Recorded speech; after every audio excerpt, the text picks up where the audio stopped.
வணக்கம். இன்றைய நமது விரிவான அலசலுக்கு வரவேற்கிறோம். உங்களுக்காகவே பிரத்யேகமாக தொகுக்கப்பட்ட ஒரு சிந்தனை பயணம் இது. நாகார்ஜுனரோட மாத்தியமிக பௌத்த தத்துவம், முக்கியமா அவருடைய சூனியம் அப்படிங்கிற கருத்து பல காலமா விவாதிக்கப்பட்டு வருது. ஆனா ஜி.சி. நாயக் அவரோட மாத்தியமிக சூனியம் ஒரு மறுபரிசீலனை நூல்ல இது மேல இருக்கிற சில தவறான புரிதல்களை சரி செய்யணும்னு சொல்றார். அதாவது சூன்யம்னா வெறும் இன்மை மாதிரி, அதாவது நைகலிசம், இல்லைன்னா ஏதோ ஒரு மறைபொருளான முழுமுதல் உண்மை, அதாவது அப்சல்யூட்டிசம்னு ரெண்டு எக்ஸ்ட்ரீம் பார்வைகள் இருக்கு இல்லையா? அதை தாண்டி நாகார்ஜுனர் உண்மையா என்ன சொல்ல வரார்னு நாயக் பார்க்கறார். இன்னைக்கு நாம நாயக்கோட பார்வையிலிருந்து சில முக்கியமான விஷயங்களை கொஞ்சம் ஆழமா பார்க்கலாமா? கண்டிப்பா. நாயக்கோட முக்கியமான நோக்கமே அதுதான். அவர் எப்படி சூனியத்தோட நுட்பமான அர்த்தத்தை விளக்குறார், அப்புறம் அது ஏன் ஒரு தனித்துவமான தத்துவ முயற்சி, அதெல்லாம் பேசுவோம். சரி, முதல்ல நாயக் சொல்ற இந்த பொதுவான தப்பெண்ணங்கள். சூனியம்னு நிறைய பேர் வெறுமைன்னு நேரடியா எடுத்துக்கிறாங்க இல்லையா? ஆமா, அதுதான் முதல் சிக்கல். இது ஒண்ணுமே இல்லைன்னு சொல்ற நிஹிலிசமா, இல்லைன்னா கண்ணுக்கு தெரியாத ஏதோ ஒரு பரம்பொருளை சொல்ற அப்சல்யூட்டிசமா? இந்த ரெண்டு குழப்பத்தையும் நாயக் எப்படி பார்க்கறார்? ரொம்ப சரி. நாயக்கோட மறுபரிசீலனையில இதுதான் முதல் படி. அவர் என்ன சொல்றார்னா, இந்த ரெண்டு பார்வைகளுமே சூன்யத்தோட உண்மையான அர்த்தத்தை தவற விடுது. சூன்யம் அப்படிங்கிறது நேரடியா எம்டி அப்படிங்கிற பொருள்ல மட்டும் வரல. அது நிஷ்வபாவதா அப்படின்னு ஒரு கருத்தை குறிக்குது. நிஷ்வபாவதா? ஆமா, நிஷ்வபாவதா.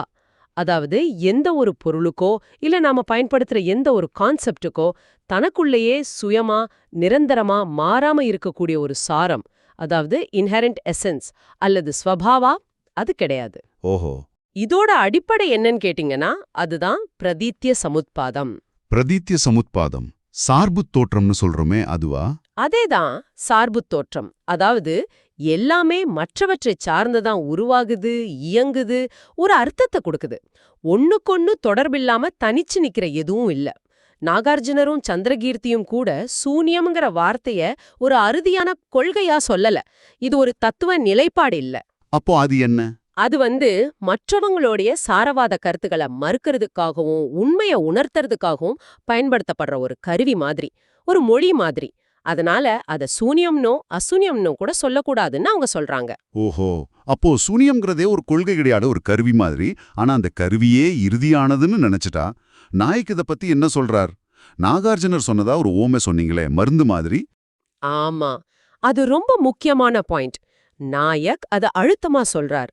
நாகார்ஜுனர் சூனியத்தை ஒரு சக்தி வாய்ந்த மருந்துக்கு ஒப்பிடுறார். இப்ப பாருங்க, நோய் சரியாறதுக்கு மருந்து தேவை. சரி. ஆனா நோய் குணமான பிறகும் அந்த மருந்தையே விடாம பிடிச்சுக்கிட்டா இல்ல தப்பா பயன்படுத்தினா அந்த மருந்தே புதுசா ஒரு நோயை உண்டாக்கிடும் இல்லையா? ஆமா ஆமா. அதே மாதிரிதான் சூன்யம்ங்கிற கருத்து மற்ற தத்துவங்களோட இறுக்கமான சாரவாத பார்வைகளை உடைக்க உதவுது. ஆனா சூன்யத்தையே ஒரு தனி சித்தாந்தமா, ஒரு இசமாக இறுக்கமா பிடிச்சுக்கிட்டா அதுவும் ஒரு விதமான பற்றுதலா மாறிடும். அதுவே இன்னொரு தத்துவ சிக்கலா ஆயிடும். இதுதான் நாயக் சுட்டி காட்டும் நுட்பமான ஆபத்து. இது கேட்கவே சுவாரஸ்யமா இருக்கு.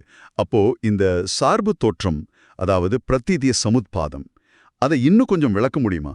இதுக்கும் சார்மற்ற தன்மைக்கும், அதாவது நிஸ்வபாவதா சூன்யத்துக்கும் என்ன நேரடி தொடர்பு? நம்ம அன்றாட வாழ்க்கையில இதை எப்படி புரிஞ்சுக்கலாம்? நிச்சயமா பிரதித்ய சமுத்பாதம்தான் மாத்தியமிகத்தோட அச்சாணினே சொல்லலாம். நாயக் விளக்குற மாதிரி இது வெறும் எப்படி சொல்றது, டெம்போரல் காசாலிட்டி மட்டும் இல்ல, காலவரிசைப்படியான காரணக்காரியம் இல்லையா? அது மட்டும் இல்ல. அதாவது நெருப்புக்கு பின்னாடி புகை வருதுங்கிற மாதிரி நேரடியா காலத்தால வர தொடர்பு மட்டும் இல்ல. அதையும் தாண்டி கருத்துக்கள் எப்படி ஒண்ணு சார்ந்து இருக்குது. அதாவது கன்செப்சுவல் இன்டர்டிபெண்டன்ஸ், அத முக்கியமா குறிக்குது. உதாரணம் சொல்ல முடியுமா? சொல்றேன். இப்ப நீலம்ங்கிற கருத்து இருக்குன்னா அது குட்டைங்கிற கருத்தோட தொடர்புல தான் அர்த்தம் பெறுது. சரிதான். தந்தைங்கிற கருத்து மகன் அல்லது மகள்ங்கிற கருத்தோட தொடர்புல தான் இருக்கு. இப்படி எந்த ஒரு கருத்தும் தனிச்சு நிக்க முடியாது. அதுக்குன்னு சுயமான நிரந்தரமான சாரம், நிஸ்வபாவம் அது கிடையாது. ஓகே. இந்த மாதிரி பொருட்கள்லயும் சரி கருத்துக்கள்லயும் சரி இந்த உள்ளார்ந்த சாரம் இல்லைங்கிறத உணர்றதுதான் சூன்யம். ஆக பிரதித்ய சமுத்பாதம்ங்கிறது சார்பு தோற்றத்தோட செயல்முறை, சூனியம்ங்கிறது அந்த சார்பு தோற்றத்தின் விளைவா பொருட்கள்ல இருக்கிற சாரமற்ற தன்மை. ரெண்டும் ஒன்னோடொன்னு பிரிக்க முடியாதபடி பிணைஞ்சிருக்கு. சரி, இந்த சாரமற்ற தன்மையை புரிஞ்சுக்கிறதுனால இப்போ இதை கேட்டுக்கிட்டு இருக்கிற உங்களுக்கு என்ன பயன்? நாயக் இதை எப்படி விளக்குறார்? இது வெறும் தத்துவ விசாரத்தோட நின்றுடுமா இல்ல நடைமுறைக்கு உதவுமா? இல்ல, இதுதான் விஷயத்தோட மையம். நாயக்கோட பார்வையில இது வெறும் அறிவு பயிற்சி இல்ல. இந்த சாரமற்ற தன்மைய ஆழமா உணரும்போது நாம உலகத்தை பார்க்கற விதமே மாறுது. எப்படி? நாம அறியாமையால பொருட்கள் மேலயும் கருத்துக்கள் மேலயும் வைக்கிற பிடிவாதம், அதாவது பற்றுதல், அது குறையுது. எல்லாமே நிலையானது, மாறாததுன்னு நினைக்கிற கல்பனா மனக்கட்டமைப்பு அது உடையுது. இல்ல, நாயக் சொல்ற மாதிரி இது ஒரு எதிர்மறையான நிலை இல்ல, இது அறியாமை நீங்கின ஒரு ஞான நிலை. இத விளக்கதான் நாகார்ஜுனர் கனவு மாதிரி உவமைகளை பயன்படுத்துறார். ஆமா, கனவு உவமை. கனவுல வர்ற சிங்கம் உண்மையா பயமுறுத்தினாலும் விழிச்சதும் அதுக்கு சாரம் இல்லைன்னு தெரியுது இல்லையா? ஆமா, அது போலதான் உலக பொருட்களும் கருத்துக்களும். அதுங்களுக்குன்னு தனித்த நிலையான சாரம் கிடையாது, எல்லாம் சார்புடையதுன்னு புரிஞ்சுக்கிறது. அப்போ மாத்தியமிகர்களோட அணுகுமுறை கொஞ்சம் வித்தியாசமா இருக்கு. அவங்க தங்களுடைய கொள்கைன்னு எதையும் நிறுவ முயற்சி பண்ணாம மத்தவங்களுடைய தத்துவங்களை மறுக்கிறதுல தான் கவனம் செலுத்துறாங்கன்னு சொல்றீங்க. ஆமா, பெரும்பாலும் அப்படிதான். இது கேட்கும்போது சிலருக்கு, நீங்க லிசனர் கூட யோசிக்கலாம், இவங்க சும்மா விதண்டாவாதம் பண்றாங்களோ, எதுக்கெடுத்தாலும் இல்லைன்னு சொல்றாங்களே அப்படின்னு தோணலாம். இவங்கள வைதண்டிகர்கள், அதாவது விவாதத்துல ஜெயிக்கணுங்கிற ஒரே நோக்கத்தோட பேசுறவங்க அப்படின்னு சொல்றது சரியா? நாயக் இதை எப்படி பார்க்கறாரு? இது ஒரு முக்கியமான கேள்வி. அந்த காலத்திலயும் இந்த குற்றச்சாட்டு இருந்திருக்கு. ஆனா நாயக் இத ரொம்ப தெளிவா விளக்குறாரு. மாத்தியமிகர்களோட நோக்கம் வெறும் தர்க்க போட்டியில ஜெயிக்கிறது கிடையாது. அப்ப என்ன நோக்கம்? அவங்களோட மறுப்பு முறை, அதாவது டயலெக்டிக்கல் மெத்தட், அதுக்கு ஒரு ஆக்கப்பூர்வமான நோக்கம் இருக்கு. அது என்னன்னா பிரக்ஞா பாரமிதா, அதாவது ஆழ்ந்த விமர்சனபூர்வமான ஞானத்தை அடைகிறது. பிரக்ஞா பாரமிதா. ஆமா, எந்த ஒரு கருத்துக்கும் தத்துவத்துக்கும் உள்ளார்ந்த நிரந்தரமான சாரம், ஸ்வபாவம் இருக்குன்னு நினைக்கிற சாரவாத சிந்தனைய உடைக்கிறது தான் அவங்களோட முக்கிய வேலை. ஏன் அதை உடைக்கணும்? ஏன்னா அந்த சாரவாதம்தான் எல்லாவிதமான மீப்பொருள்மை ஊகங்களுக்கும் பிடிவாதங்களுக்கும் அதன் விளைவா வர துன்பங்களுக்கும் அடிப்படைன்னு அவங்க கருதுறாங்க. இந்த ஊக சிந்தனைகளோட ஆதாரமற்ற தன்மையை வெளிக்காட்டி மனதை எல்லாவிதமான பற்றுதல்களிலிருந்தும் விடுவித்து அமைதி நிலைக்கு, அதாவது நிர்வாணத்துக்கு இட்டுச் செல்வதுதான் இந்த வாத முறையோட உண்மையான நோக்கம். அதனால இது வெறும் விதண்டாவாதம் இல்ல, இது ஞானத்தை நோக்கிய ஒரு வழிமுறை. புரியுது. இப்போ நாகார்ஜுனர் சொல்ற 2 உண்மைகள் பத்தி பேசலாம். லோக சம்விருத்தி சத்தியம், உலகியல் அல்லது மரபு வழி உண்மை. ஆமா, லோக சம்விருத்தி சத்யா. அப்புறம் பரமார்த்த சத்தியம். பரமார்த்த சத்யா. இந்த வேறுபாடு ஏன் இவ்வளவு முக்கியம்? பரமார்த்தம்னா என்ன? அது அத்வைதம் சொல்ற பிரம்மன் மாதிரி ஒரு தனிப்பட்ட மெய்ப்பொருளா? இதுவும் சூனியத்தை புரிஞ்சிக்க ரொம்ப அவசியமான ஒரு கருத்து. நாயக்கோட விளக்கத்தின்படி இங்கதான் பலரும் தப்பு பண்றாங்க. பரமார்த்த சத்தியம்னா ஏதோ இந்த உலகத்துக்கு அப்பாற்பட்ட தனியா இருக்கிற உயர்வான மெய்ப்பொருள் அப்படின்னு நினைச்சுக்கிறாங்க. ஆமா, அப்படிதான் தோணும். ஆனா நாயக் சொல்றார், மாத்தியமிகத்தை பொறுத்தவரை பரமார்த்தம் அப்படி ஒரு தனிப்பொருள் இல்ல, அது சூனியத்தை உணர்தல். சூனியத்தை உணர்தலா? ஆமா, ரியலைசேஷன் ஆஃப் சூன்யதா. அதாவது எல்லா பொருட்களும் கருத்துக்களும் இயல்பிலேயே சாரமற்றவை, நிஸ்வபாவா, சார்புத்தன்மையுடையவை அப்படிங்கிற உண்மைய நேரடியாக அனுபவத்துல உணர்றதுதான் பரமார்த்த நிலை. அப்போ சம்விருத்தி சத்தியம்னா என்ன? உலகியல் உண்மை. அது நாம அன்றாடம் பயன்படுத்துற மொழி, கருத்துக்கள், விதிகள், நடைமுறைகள் எல்லாம் அடங்கிய உலகியல் உண்மை. இது இல்லாம நம்மால வாழ முடியாது, மற்றவர்களோடு தொடர்பு கொள்ள முடியாது. சரிதான். பரமார்த்த உண்மைய பத்தி பேசக்கூடாது. அதனால சம்விருத்தி உண்மை அவசியமானதுதான். ஆனா அத பொருட்களோட இறுதியான உண்மையான இயல்பா நினைச்சிக்க கூடாது. ஒரு உதாரணம்? இப்ப தேர் இருக்குன்னு சொல்றது சம்விருத்தி உண்மை. அது நடைமுறைக்கு சரி. ஆனா அந்த தேரை சக்கரம், அச்சு, இருக்கைன்னு பிரிச்சு பார்த்தா தேர்னு தனியா ஒரு சாரம் இல்லேன்னு புரியும் இல்லையா? இதுதான் பரமார்த்த பார்வை. ஓஹோ.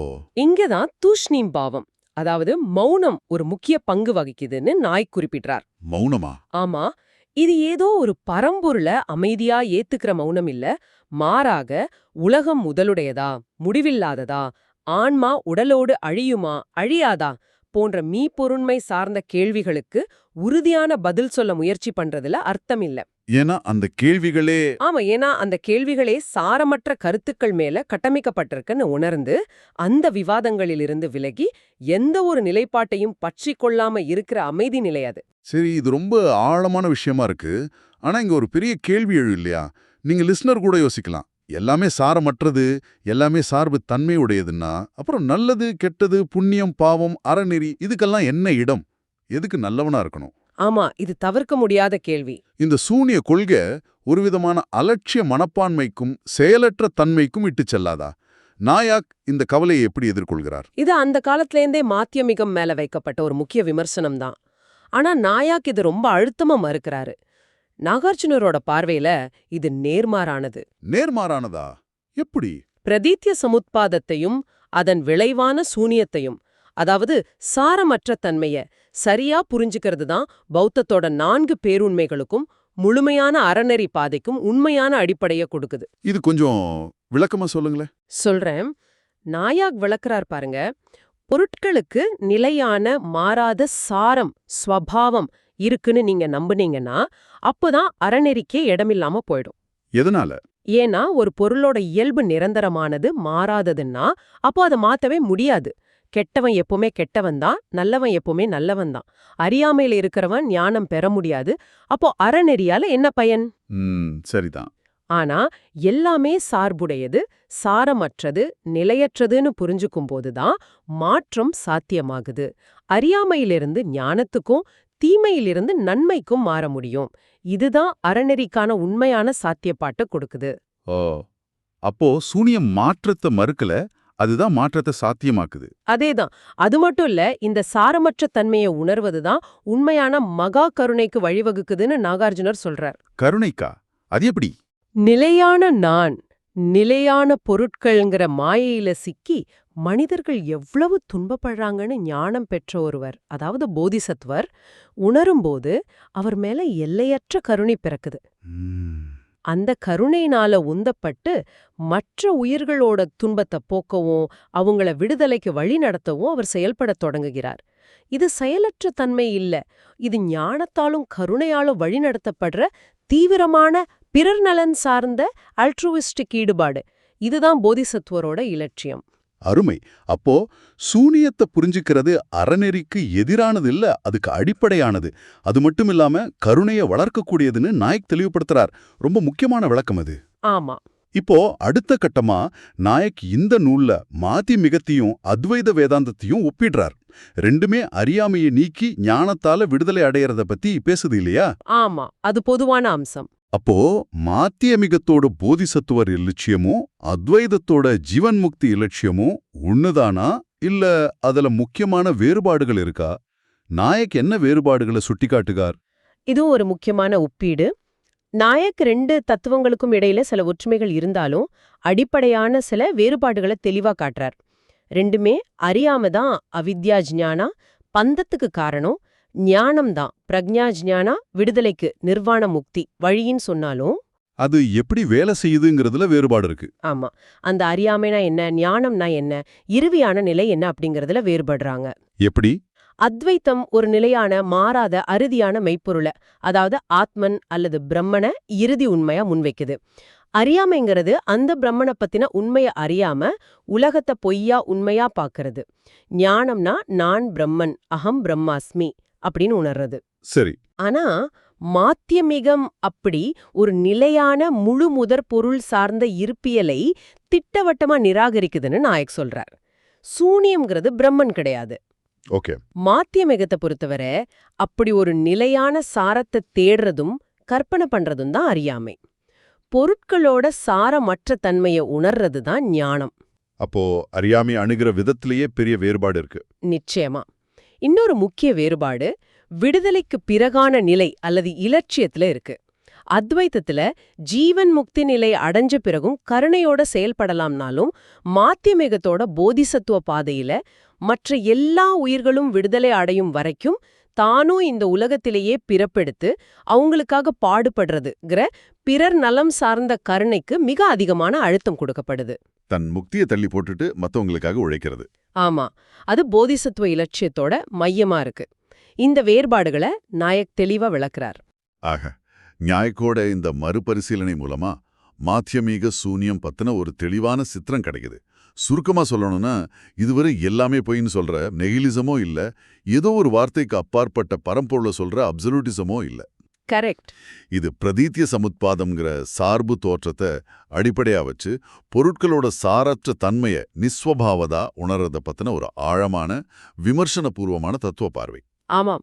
இதோட முக்கிய நோக்கம் நாம உலகத்தை பத்தி வச்சிருக்கிற இறுக்கமான கருத்துக்கள், நிலையான சாரங்கள் மேல இருக்கிற நம்பிக்கை, அதாவது சாரவாதம், அப்புறம் மீப்பொருண்மை சார்ந்த ஊகங்கள், இது எல்லாத்தையும் கேள்விக்குட்படுத்தி அதிலிருந்து மனதை விடுவிக்கிறது தான். இது ஞானத்தையும் அதன் விளைவான எல்லையற்ற கருணையையும் வளர்க்கிற ஒரு பாதை. இது எந்த ஒரு எக்ஸ்ட்ரீம் நிலைப்பாட்டையும் சாராம ஒரு நடுவு நிலையான பாதையை காட்டுது. நாய்க்கின் நூல் இத ஒரு வெறும் அழிவுவாத தத்துவமா பார்க்காம, இது எவ்வளவு ஆக்கப்பூர்வமான ஆழமான ஒரு தத்துவ ஆய்வுங்கிறத நமக்கு உணர்த்துது. சொல்லப்போனா இது தத்துவ சிந்தனைக்கு ஒரு பெரிய சவால். ரொம்ப நன்றி. இந்த அலசல் உண்மையிலேயே சிந்தனையை தூண்டுது. இறுதியா இதை கேட்டுக்கிட்டு இருக்கிற உங்களை யோசிக்க வைக்கிற ஒரு கேள்வியோட முடிக்கலாம்னு நினைக்கிறேன். கேளுங்க. பொருட்களுக்கும் கருத்துக்களுக்கும் உள்ளார்ந்த நிலையான சாரம் இல்லைன்னு சொல்ற இந்த பண்டைய காலத்து விமர்சனம் இன்னைக்கு நாம வாழ்ற உலகத்துக்கு எந்த அளவுக்கு பொருத்தமா இருக்கு?